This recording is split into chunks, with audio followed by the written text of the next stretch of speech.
and welcome in or welcome back. It's a Monkey Mar.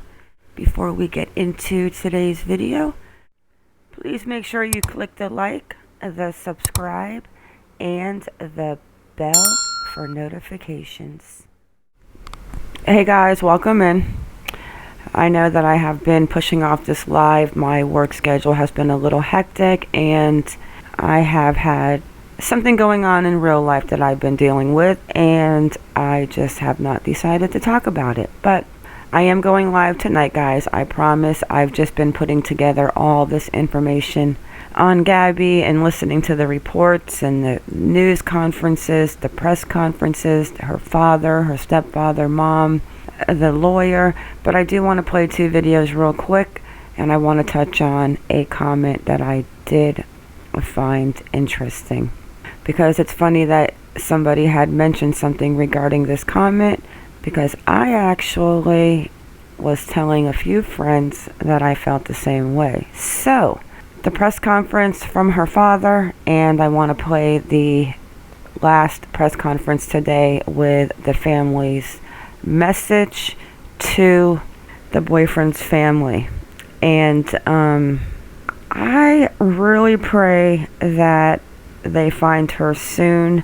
My gut is telling me that she is not going to be missing for a long time, but I'll explain to that when I touch on the comments. And with that, guys, let's get into it. He breaks down. You know, never goes outside.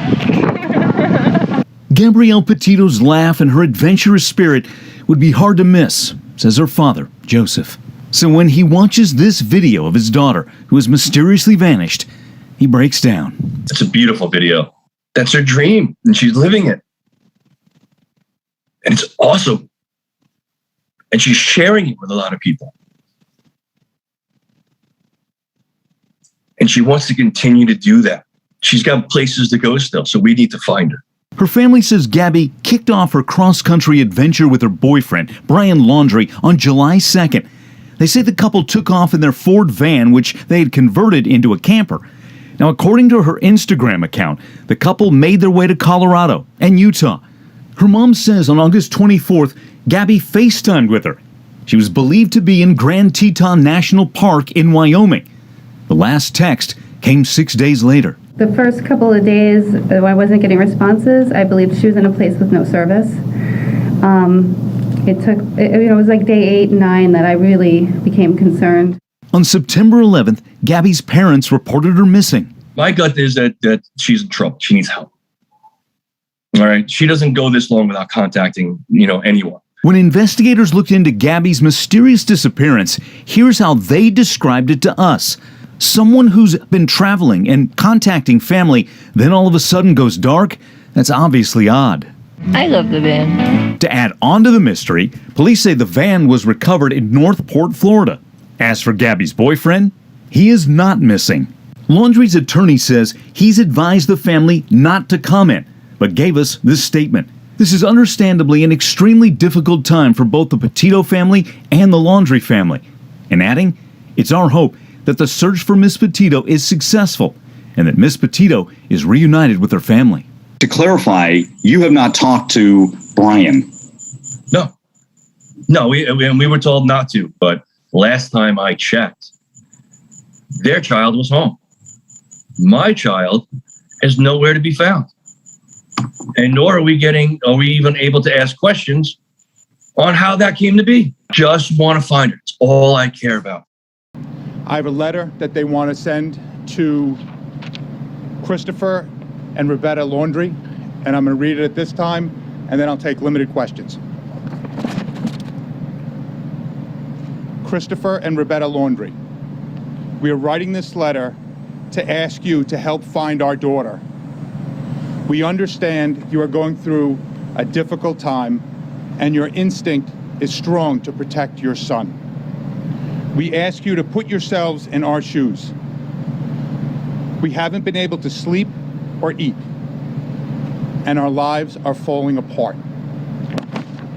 We believe you know the location of where Brian left Gabby. We beg you to tell us. As a parent, how could you let us go through this pain? and not help us? As a parent, how could you put Gabby's younger brothers and sisters through this? Gabby lived with you for over a year. She's going to be your daughter-in-law. How can you keep her location hidden? You were both at Jim and Nicole's house. You were both so happy that Brian and Gabby got engaged and were planning to spend their lives together. Please, if you or your family have any decency left, please tell us where Gabby is located. Tell us if we are even looking in the right place. All we want is for Gabby to come home. Please help us make that happen. And that was from Jim Schmidt, Nicole Schmidt, Joe Petito, and Tara Petito. At this time, I'll take some questions. Rick, what do you make of, or how is the family feeling about the release of this body camera video that shows this fight between them? The family's not going to discuss any facts or anything to do with the relationship between Gabby and Brian. They were asked by the FBI to not discuss that. And they talk about how they feel seeing their daughter. Listen. And she's obviously upset on the video. The family is devastated. Every day that this goes on, they get more and more desperate. They're at the point that that desperation is turning to anger. They know that the Laundries know where their daughter is, and they will not tell them. That's infuriating. Yes? Have they been able to locate her cell phone, and when did they become aware of the August 12th incident? I'm not going to talk about what the FBI is doing and what their investigation is. All I know is that the FBI and the law enforcement agencies that are handling this are the best in the country, and I'm sure they're doing a great job. When did they become aware of last speak to the Laundrie family, whether Brian, Chris, or Roberta? I know they reached out on Friday the 10th, and I believe again on the 11th, and the Laundries refused to answer those. They stayed silent. And as you know from the Northport Police Department's press conference, I think it was yesterday, that Brian was back in Northport, Florida on September 1st. So that was over a week later. Can you provide a little bit more of a characterization of what the message was to the Laundries at that time? I will not. Mr. Stafford, just to get a little bit of a timeline, how long was the couple on Long Island before they headed to Wyoming, and where did they go along the way, just so we kind of have an idea more about the trip? I know they were out here. Gabby's brother had a graduation from a local high school, from their school, and she came up for that to spend time with their family. And then I believe on July 2nd, they began their trip. When did the parents become aware of the video, the incident on August 12th? I'm sorry. The incident on August 12th. When they become aware. I'm not going to discuss when they became aware of the videos or anything to do with the videos. Thank you. Were they aware of the incident? Wyoming. Were they aware of the incident at any time with August 13th, 14th, 15th? Were they aware that that happened? Again, we're not going to discuss anything about that incident. We were asked by the FBI to not discuss it. Okay, in regard to the presser today. Mr. Schmidt, can you give us the latest on him? Is he working on some type of a search? A grid search? Jim Schmidt is out in Wyoming, as you guys know. He felt he needed to be there.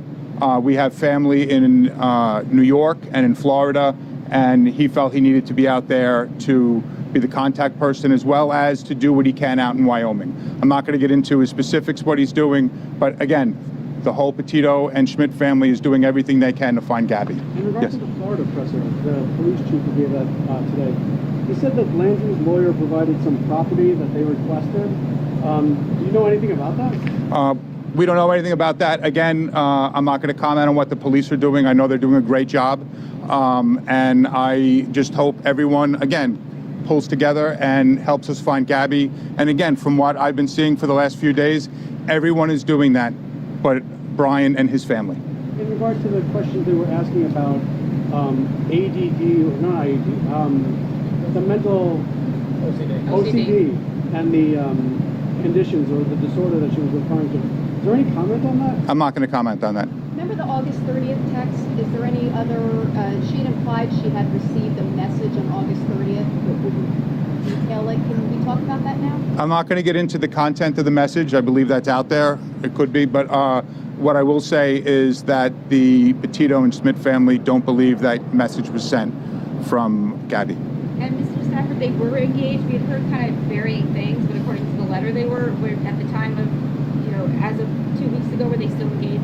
It's my understanding they were engaged, and I know they decided with the pandemic they couldn't have a wedding or the wedding they wanted, so that was put on hold, and they decided to go on their trip instead. And was the plan eventually to drive back in the van? I know Portland, Oregon was like I think one of the final destinations. They mentioned maybe California in the body cam video, but was the plan to always come back in the van together? From what I know, they were going to go to Oregon on by October 2nd, and they were going to spend time there. I don't know what they planned on that afterwards, but I do know that since they were supposed to be out there till August 2nd, yeah, their home's in Florida. Brian's family knew that when he showed up on September 1st, that, they knew that was against their, their plan. And again, when the police showed up over a week later, they already had an attorney's name and contact information for the police. So again, we're asking the Laundrie family to come forward and tell us what you know. Tell us at least where to look. And the August 30th text, I know you can't say what it is, but what about it made it pretty clear to the mom it's not her daughter? Was it just not the way she usually speaks? Can you just characterize it a little bit? I'm not going to get into that. I'm just going to say the family doesn't believe that was her with the text. Anything else? Thank you. Thank you very much, guys. And I do have copies of the letter, and I can hand them out. All right, guys, I'm just going to touch on a few of these comments because I really want to touch on them tonight during my live, because YouTube and this Gabby case, poor Gabby, I really hope that this is taken care of really quick. I think, like I said earlier, my gut tells me that this is going to be hopefully sooner than later. This comment stuck out to me completely. Sherry said, Brian reminds me of Chris Watts. Now, I have been saying this from the second I saw that man.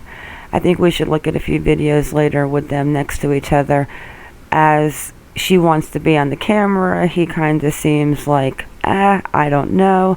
But he just has that look. Like when Chris was in the background in Shanann's videos, that is exactly what Brian reminds me of. And so guys, that is it for this video, but I did want to get these out because tonight I've got a lot of videos to play and I do not want it to be a 10-hour live. And so with that, guys, that's all I got for you. Alright guys, drop them comments, drop them opinions, and with that, it is a wrap. I want to thank you all for coming in. Thank you for watching. Please like or dislike, whichever you prefer, and subscribe. Everyone have a good day or a good night wherever you are in the world, and stay vigilant. I am out.